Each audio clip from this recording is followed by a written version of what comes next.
பட்டினியால கஷ்டப்படக்கூடிய மக்கள் உணவுப் பொருள் கிடைக்குது அப்படிங்கிற செய்தியை அறிந்து வர்றாங்க உணவுப் பொருள் வாங்குவதற்காக. திடீரென மக்களை நோக்கி துப்பாக்கிச் சூடு நடத்தப்படுது. இதுல 27 மக்கள் கொல்லப்பட்டிருக்காங்க. படுகொலை செய்யப்பட்டதோடு மட்டுமல்லாமல் வந்த மக்கள்ல நிறைய பேர் காயமும் அடைஞ்சிருக்காங்க. இதுல கொடுமையான விஷயம் என்ன அப்படின்னா, வந்தவங்க தங்களுடைய பசிக்காக கடைசி பருக்கை உணவு கூட வாங்க முடியாம கொல்லப்பட்டிருக்காங்க அப்படிங்கிற செய்திதான். இந்த சோக சம்பவம் எங்கு நடந்தது, இதற்கு பின்னாடி என்ன காரணங்கள் இருக்கு அப்படிங்கறத பார்க்கலாம்.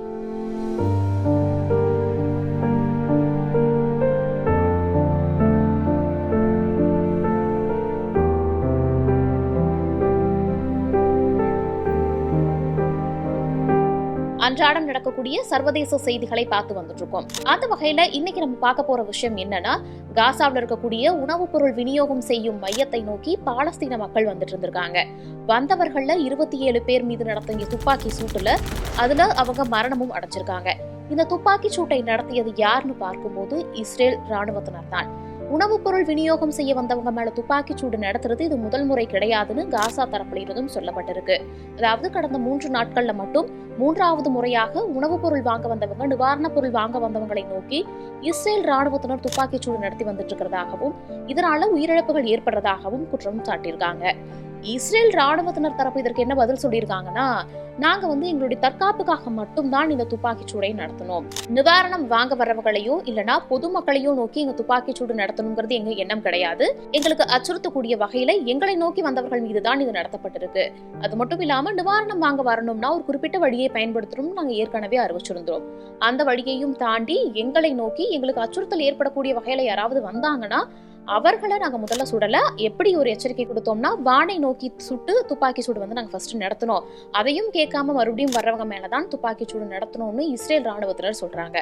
ஆனா காசா தரப்பு என்ன விளக்கம் அளிச்சிருக்காங்கன்னா, இந்த மாதிரி நிவாரணப் பொருட்கள் வாங்க வரவங்கள தொடர்ந்து சுட்டு வந்துட்டு இருக்காங்க. கடந்த 8 நாட்கள்ல 102 பேர் மேல துப்பாக்கி சூடு நடத்தப்பட்டு அவங்க கொல்லப்பட்டிருக்கிறதாக சொல்றாங்க. அது மட்டும் இல்லாம ஏற்கனவே பசியில் இருக்கக்கூடிய மக்களை உணவு தர்றோம் அப்படின்னு ஆசை வார்த்தை கூறி இந்த ஒரு துப்பாக்கி சூடை நடத்தி வர்றதாக காசா அரசினுடைய ஊடக தொடர்பு அலுவலகம் குற்றம் சாட்டியிருக்காங்க. இந்த ஒரு நிவாரண மையத்தை பொறுத்த வரைக்கும் அமெரிக்காவினுடைய ஆதரவோடு காசா மனிதாபிமான அறக்கட்டளையின் ஒரு சார்பாக தான் நிவாரணப் பொருட்கள் மக்களுக்கு விநியோகம் செய்யப்பட்டு வருது. இதற்கான விநியோக மையத்தையுமே அமைச்சிருந்தாங்க.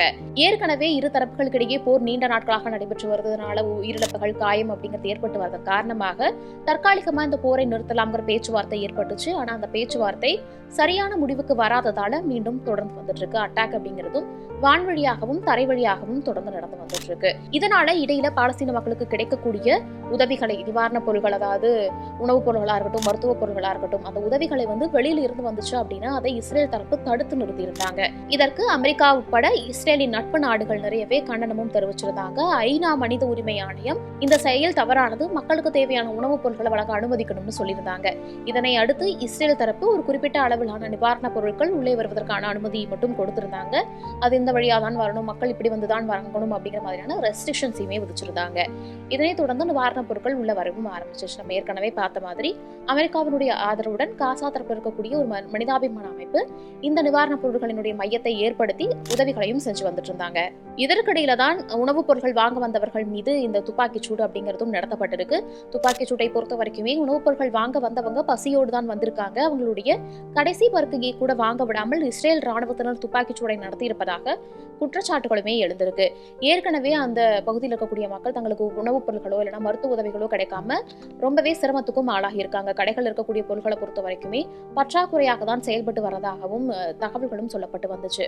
உயிரிழப்புகளை தொடர்ந்து காயங்களும் ஏற்பட்டிருக்கிறதுனால அவங்களுக்கு முறையான மருத்துவ சிகிச்சையும் தேவைப்படுது.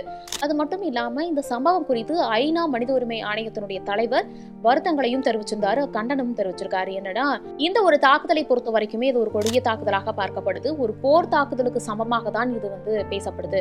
அவ்வளவு கொடுமையான தாக்குதலை இஸ்ரேல் தரப்பு பாலஸ்தீன மக்கள் மீது, அதுவும் நிவாரணப் பொருட்கள் வாங்க வந்தவர்கள் மீது வச்சிருக்காங்க, துப்பாக்கி சூடு நடத்தி இருக்காங்க அப்படிங்கிற ஒரு கண்டனத்தையும் ஐநா தரப்புல இருந்து கொடுத்திருக்காங்க.